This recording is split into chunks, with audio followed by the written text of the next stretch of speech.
Bem-vindos, SmartTubers, aqui é a Michelle Denard Tamburus, direto de Orlando, Flórida, para trazer para vocês as principais decisões dos tribunais superiores das últimas 2 semanas. Nós tivemos aí 2 semanas em que houveram períodos de suspensão dos trabalhos perante o Poder Judiciário, considerando os 2 recessos correspondentes ao feriado da Páscoa, primeiro, e depois o do Tiradentes, que também teve a comemoração do Carnaval.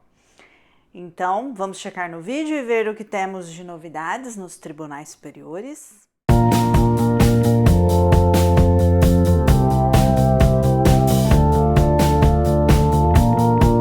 O Supremo Tribunal Federal tem estado bastante ocupado com questões referentes às situações de processamento de questões de utilização das redes sociais, e eu não vou entrar na explicação dessas questões.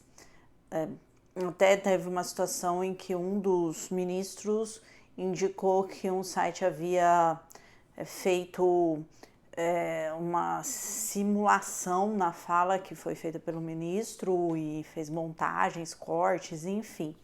Então, a questão de se prestar atenção nas informações, nas fontes de informações, de onde vem, para onde vai, enfim, eu acredito que isso é muito importante. E eu já fiz até um vídeo referente à questão de situações envolvendo cultura de cancelamento, censura, enfim. E eu pretendo não entrar na área de discussão sobre essas questões. Para mim são questões de alta complexidade, inclusive. Então, o que para mim é importante é trazer para vocês conhecimentos que tratam de questões de tributação, de sociedades empresárias, porque, vejam, até questões de família, de contratos. Eu sei que às vezes muitas pessoas gostam de dar mais publicidade a outras questões de política, enfim. Mas o meu objetivo com o canal é trazer conteúdo do dia a dia das pessoas que estejam mais próximas às situações reais do dia a dia de alguém.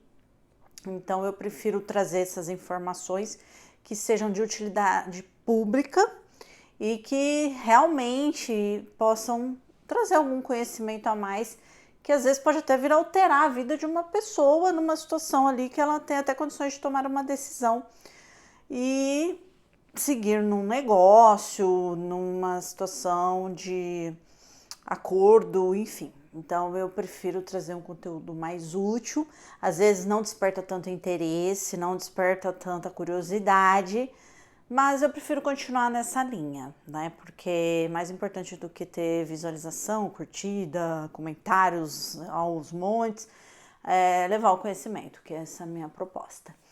Enfim, então, nessas circunstâncias, eu tenho 2 situações que eu verifiquei de decisões do Supremo Tribunal Federal. A primeira que eu gostaria de comentar com vocês é uma questão em que foi considerada válida a regra do Código Tributário Nacional que autoriza a autoridade fiscal, ou seja, o fiscal que vai efetuar a fiscalização na empresa, enfim, que ele pode destituir aquele ato que eventualmente tenha gerado uma evasão fiscal. Não se deve falar em elisão fiscal, porque elisão fiscal é lícita. Não é disso que está se falando. Está se falando da questão de evasão fiscal, que é ilícita, e que essa autoridade fiscal tem essa possibilidade de fazer essa desconstituição desse ato jurídico. Tem 2 ministros que votaram contra essa validade, na medida em que eles entendem, no caso aí foram os ministros Ricardo Lewandowski e Alexandre de Moraes, que somente o Poder Judiciário pode desconstituir atos jurídicos. Eu particularmente gosto dessa posição, porém foi uma posição vencida. Então, a autoridade fiscal agora tem o poder de fazer essa desconstituição, o que naturalmente não impede que a empresa ou a pessoa que seja prejudicada com esse ato vá ao Poder Judiciário para cancelar esse ato praticado pela autoridade fiscal e que prove que não é uma situação de evasão fiscal, e sim de elisão fiscal, e que não se teve nenhuma pretensão em cometer nenhum ato ilícito contra o sistema tributário nacional. E outra decisão que eu entendo que é importante foi também do STF validar a lei do Estado de São Paulo, que prevê a possibilidade de que se pague meia entrada para acesso a eventos esportivos, culturais, desporto, enfim. No caso de professores da rede municipal e estadual, ou seja, pretende-se fomentar o vínculo dessas instituições públicas, do ensino público e da educação, como uma forma de levar mais conhecimento tanto ao grupo de professores que são os docentes ali responsáveis pela educação das crianças de ensino fundamental e médio, mas também para a promoção dessa cultura, porque a participação em eventos culturais são importantes para que a educação experimente um aprimoramento.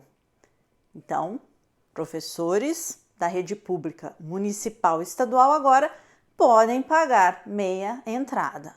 Aliás, podem exigir o pagamento de meia entrada porque a lei foi reconhecida como válida. O Superior Tribunal de Justiça, em decisão referente à prisão de pai devedor de pensão alimentícia, decidiu que, nesse caso, a ordem de prisão por falta de pagamento da pensão deveria ser cassada. E por que ele chegou a essa conclusão? Porque no tribunal constatou-se que, nesse caso especificamente, o alimentante, ou seja, o pai que era obrigado ao pagamento da pensão, se mostrou de uma forma que estava numa condição de saúde precária, fragilizado, e numa condição que impedia com que ele efetuasse as atividades laborativas dele com regularidade. E o alimentado, no caso filho, restou demonstrado que já é adulto e está cursando uma universidade, ou seja, está matriculado e cursando o nível superior. Então, que nesse caso não se justificaria realmente manter uma ordem de prisão, que é uma ordem extrema, uma medida extrema, numa situação que não há risco de sobrevivência do alimentado.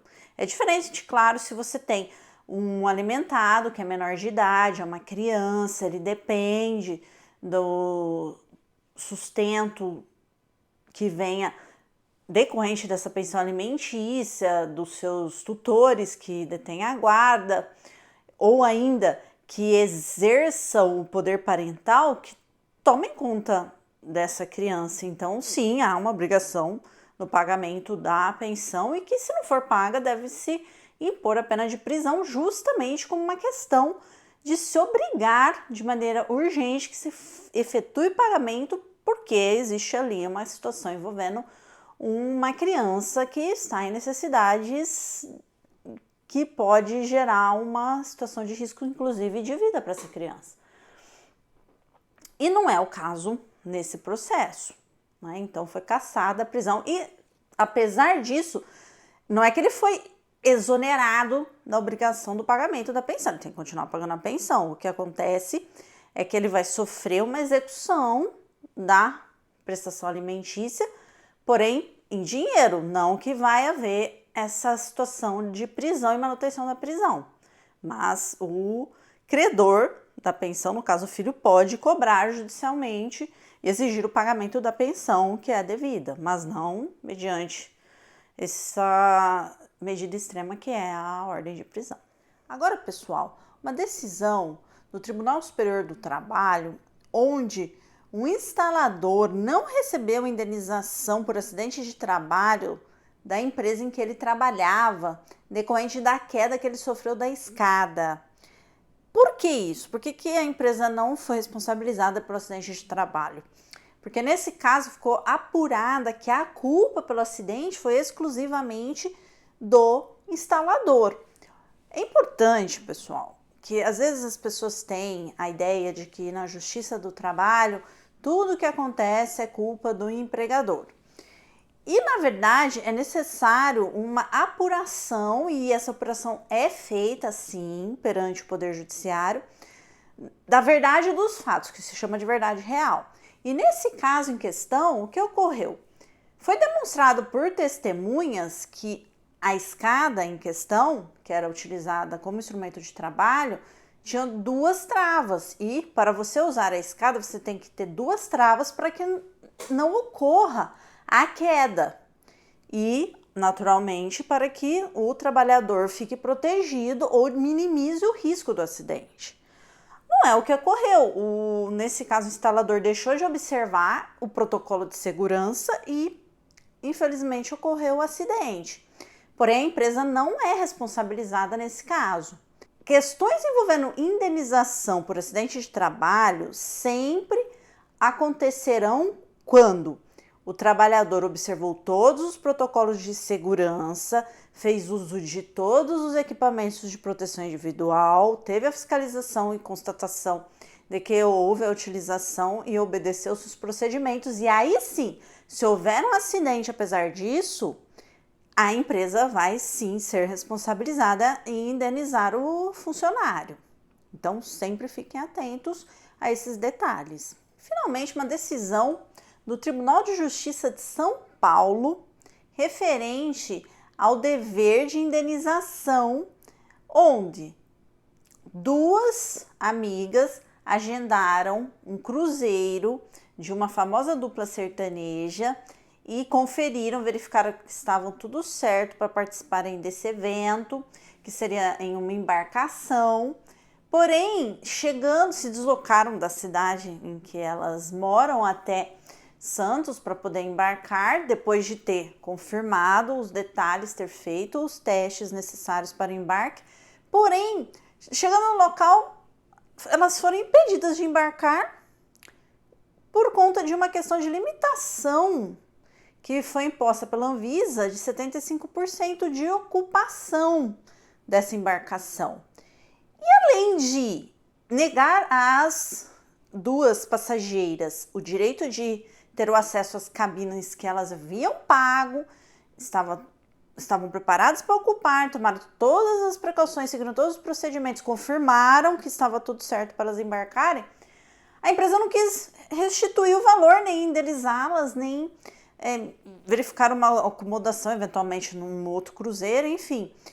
Então, ficou estabelecida a obrigação da empresa em indenizar as 2 passageiras, as consumidoras, porque a empresa não poderia alegar que o fato de um órgão governamental ter determinado restrições, ela não seria responsabilizada pelo ressarcimento, já que a empresa tinha plenas condições de até 24 horas de antecedência avisar as passageiras de que não poderiam ocupar as vagas em função dessa limitação.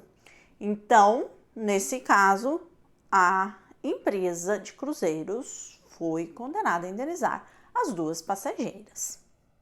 Eu agradeço, pessoal, por terem assistido esse conteúdo que nós preparamos para vocês. Sempre eu procuro selecionar decisões que eu acredito que serão as mais úteis e próximas do dia a dia das pessoas.